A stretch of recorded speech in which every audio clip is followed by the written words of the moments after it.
tujuan, kepentingan dan kebutuhan yang berbeda-beda. Ini juga bisa menjadi pemicu konflik baik di gereja, bahkan juga dalam usaha dan bisnis kita, Bapak Ibu. Ya, mengapa? Karena tujuan dan kepentingan dan kebutuhan yang berbeda ini memang ada di dalam diri setiap orang. Saya sudah jelaskan tadi, pendeta pasti kan punya tujuan sendiri, kepentingan sendiri, kebutuhan sendiri kan. Majelis dia akan sintua, jemaat apalagi punya banyak juga mereka perbedaan masalah tujuan, kepentingan dan kebutuhan. Nah, sebagai pengusaha, karyawan, oke, juga punya perbedaan tujuan, kepentingan dan kebutuhan yang berbeda. Intinya, begitu majemuknya, begitu suburnya kita punya perbedaan akan tujuan, kepentingan, kebutuhan yang berbeda. Contoh-contoh konkret daripada perbedaan-perbedaan. Ya, tujuan, kepentingan, kebutuhan itu apa? Misalkan tentang jati diri kita masing-masing kan berbeda. Harga diri kita masing-masing juga berbeda. Partisipasi, keuangan, kenaikan jabatan, golongan, gaji, fasilitas. Ya, subur tiap-tiap hari kita diperhadapkan dengan adanya konflik. Tapi lagi-lagi ini tidak perlu harus menjadi sumber masalah, Bapak Ibu. Ya, tidak perlu. Asal kita dapat mencari jalan tengah atas perbedaan tujuan, kepentingan, kebutuhan yang berbeda-beda tadi. Maka cara taktisnya, Efesus pasal 4 mengingatkan kita Bapak Ibu yang dikasih oleh Tuhan Yesus Kristus. Khususnya ayat yang kedua. Saya baca, hendaklah kamu selalu rendah hati, lemah lembut, dan sabar. Tunjukkanlah kasihmu dalam hal saling membantu. Saya kasih contoh. Sebagai pengusaha Kristiani, ya, kita punya karyawan, kita punya staf, maka, ya, perusahaan kita pasti tidak bisa 100% memenuhi tujuan, kepentingan, kebutuhan semua karyawan kita. Pasti nggak bisa 100%. Karena kenapa? Karena kita juga terbatas secara finansial. Apalagi kalau usaha pekerjaan, usaha bisnis itu kan baru kita bangun. Tapi Bapak Ibu, boleh kita eliminir supaya perbedaan tujuan, kepentingan, dan kebutuhan yang berbeda-beda tadi tidak menjadi sumber konflik. Caranya dikatakan dalam Efesus pasal 4, hendaklah kamu saling rendah hati, lemah lembut, sabar, dan tunjukkanlah kasihmu dalam hal saling membantu. Cara taktisnya adalah pengusaha Kristiani berikan ruang dan kesempatan kepada staf dan karyawan kita untuk menyampaikan apa sih kira-kira yang menjadi tujuan, harapan-harapan mereka bekerja bersama dengan kita. Minimal kita mendengar saja dulu. Cara yang kedua, setelah kita mau mendengar apa menjadi harapan dan tujuan mereka, lalu kita menjelaskan situasi dan kondisi keuangan perusahaan kita.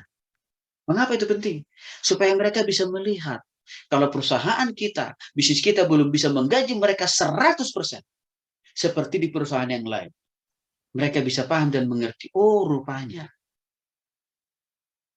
bos saya, atasan saya juga lagi bergumul sebenarnya. Maka di situ kita sedang menolong mereka, mendorong mereka untuk juga apa? Berempati terhadap kita. Sehingga di sana mereka apa? Ada kesabaran. Ya, untuk apa? Menunggu waktunya Tuhan. Kita memberikan ya yang lebih baik dalam hal misalkan masalah penggajian. Ini penting. Ya. Jadi perlu mendengar. Tapi begini, kalau sudah Tuhan makin berkati usaha itu, bisnis itu, mari maksimalkan tanggung jawab kita untuk memberikan hak-hak karyawan kita. Kan sudah makin diberkati Tuhan kan. Kasihlah haknya karyawan itu 100%. Gajinya, tunjangannya, macam-macam. Dalam pelayanan gerejawi pesan saya untuk para pendeta ini, sama. Ya. Majelis, jemaat, ya. Juga punya tujuan, kepentingan, kebutuhan yang begitu macam. Nah, supaya ini tidak menjadi sumber konflik dalam gereja, maka apa? Pendeta sama prinsipnya. Bukan hati dan buka pikiran untuk mendengarkan keluhan, pergumulan, kebutuhan mereka. Karena dengan kita tahu apa yang menjadi kebutuhan dan pergumulan mereka, minimal walaupun tidak 100%. Satu persatu.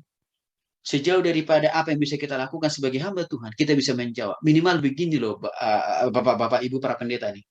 Mendoakan. Ya, mendoakan. Minimal itu bisa kita lakukan untuk kita dengarkan pergumulan, persoalan daripada jemaat itu. Jadi tidak harus terlalu ujungnya uang ya. Yang kedua apa? Berikan pelayanan yang lebih baik kepada mereka. Dengan apa? Injili mereka. Muridkan mereka. Ajar mereka. Kunjungi mereka. Bapak Ibu, para pendeta hamba Tuhan, jangan merasa kalau sudah khotbah hari Minggu itu sudah cukuplah. Bagian saya, tanggung jawab saya. Cukuplah itu menjawab semua masalah pergumulan, kesukaran, penderitaan jemaat. Enggak. Karena saya sudah hadapi banyak jemaat yang berkeluh kesah. Mengapa? Karena para pendetanya hanya menganggap sudah cukup khotbahnya yang 45 menit di mimbar itu untuk menjawab masalah tantangan pergumulan jemaat. Enggak. Bahkan kadang-kadang ini, masukan saya untuk para pendeta. Khotbah kita yang hari Minggu kita tidak persiapkan dengan baik. Kita tidak mempersiapkan diri dengan benar. Sehingga kadang-kadang isi khotbah kita tidak bermutu. Sehingga waktu kita khotbah, apa yang dilakukan oleh jemaat? Tidur.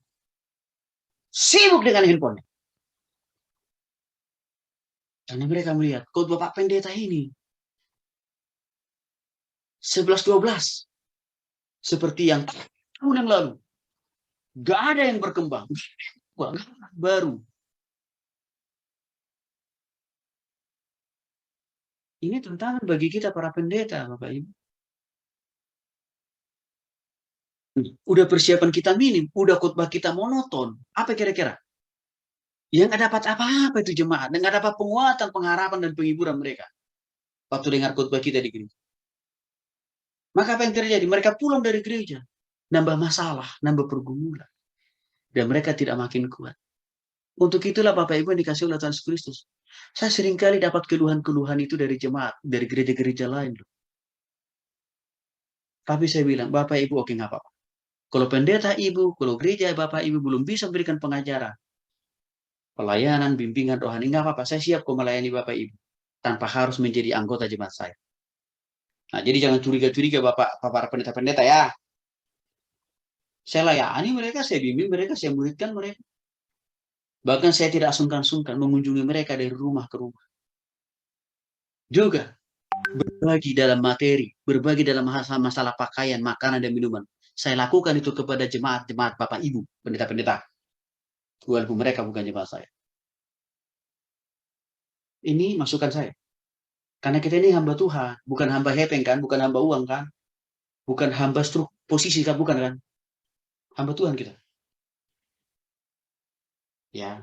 Jadi ada banyak pelayanan yang bisa kita lakukan kepada jemaat. Ya, walaupun tadi punya tujuan, kepentingan, kebutuhan yang berbeda-beda, tapi bisa kita atasi supaya ini tidak perlu menjadi sumber konflik.